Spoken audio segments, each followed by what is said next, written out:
Hello learners, welcome to the white board. मैं हूं सागर सक्षम और इस वीडियो में हम अपनी इस प्ले लिस्ट को कंटिन्यू करते हुए एक और क्वेश्चन का सोल्यूशन सीखने वाले हैं। क्वेश्चन है हमारा ABCD के बीच 5:2:4:3 के अनुपात में धन का वितरण किया जाना है। यानी इन सभी को हम पैसे बांट रहे हैं और जितना भी टोटल क्वेश्चन रीड करते हैं पहले। यदि C को D से 1000 रुपये अधिक मिले तो B का हिस्सा क्या है, ये हमें बताना है। ऑप्शन है हमारे पास 500, 1500, 2000, MTO and NOT। MTO NOT her video में बताता हूँ, आपको पता ही है क्या है ये। तो आते हैं सीधे सीधे अनुपात पे और पैसे पे कि कितना रुपया B का हिस्सा हो सकता है। तो देखिए, जब भी इस तरह के क्वेश्चन में आपको अनुपात मिले ना, तो अनुपात वाले में मैंने पहले भी बताया है, अभी फिर से बताता हूँ, एक अनुपातिक राशि मान लेनी चाहिए।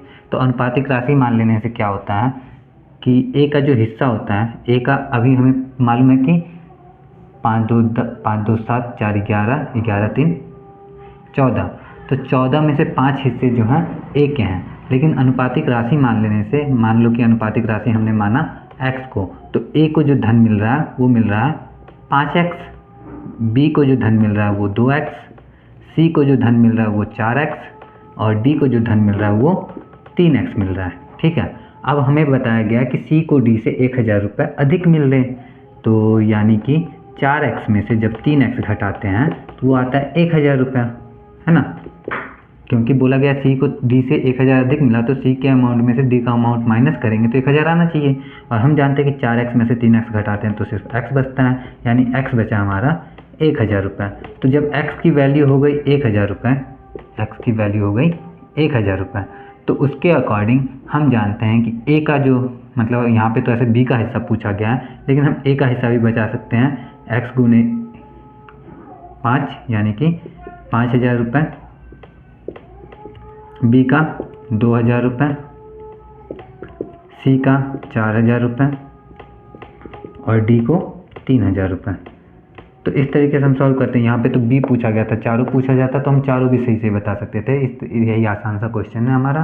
तो इसके अकॉर्डिंग B का 2000 रुपये आया, तो इसके अकॉर्डिंग हमारा जो राइट आंसर होगा वो होगा ऑप्शन नंबर C। तो उम्मीद करता हूँ कि ये भी क्वेश्चन आपको समझ में आ गया हो, में आया हुआ था। तो क्वेश्चन रीड करता हूँ मैं। एक दुकानदार एक घड़ी बेचते समय बिक्री मूल्य पर 5% की छूट दे देता है। 5% की डिस्काउंट दे दिया उसने। यदि उस पर 6% की छूट दे देता तो उसे ₹15 कम लाभ मिलेगा। मतलब ऐसे उसने 5% का डिस्काउंट किया है, लेकिन अगर वो 6% की डिस्काउंट देता उसको, किसी को, तो उसका जो प्रॉफिट होता ना वो ₹15 कम हो जाते हैं। इसका मतलब आपको समझना है यहाँ पे कि 5% से 6% की छूट अगर देता तो ₹15 कम मिलते उसको। तो कॉमन सेंस वाली बात ये है कि 1% की जो वैल्यू है वो कितनी हो गई, ₹15। और बस यहीं से क्वेश्चन सॉल्व हमारा। छोटा सा क्वेश्चन है, इसको किसी और क्वेश्चन में वो कर दूंगा, तो एक ही वीडियो आएगी, अलग से इसके लिए वीडियो नहीं अपलोड करूँगा। 1% अगर ₹15 है, तो अब हमसे पूछा गया था अनुसार उस घड़ी का अंकित बिक्री मूल्य क्या है। सीधी सी बात है, जो भी मूल्य रहता है वो 100% पे काउंट होता है। तो 1% अगर 15 है तो 100% कितना होगा, 100% इसका 1500 रुपये हो जाएगा। और जब 1500 रुपये हो जाएगा तो 5% की अगर वो छूट देता, 1500 का 1% 15 पचे 75, और अगर वो 6% की छूट देता तो 15 छका 90, दोनों का डिफरेंस कितने का, ₹15 का। 90 में से 75 घटाओ, ₹15 आते हैं। तो इसका मतलब कि ये जो है हमारा कैलकुलेशन बिल्कुल करेक्ट है और हमारा जो राइट आंसर है वो ₹1500 यानी कि option number B correct answer होगा। तो उम्मीद करता हूँ ये भी आपको समझ में आया ही होगा।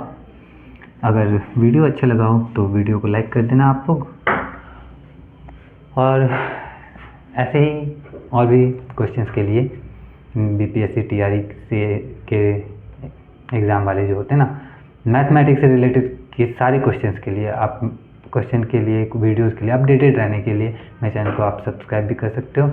मैं मिलता हूँ आप लोगों से नेक्स्ट वीडियो में। जय हिंद।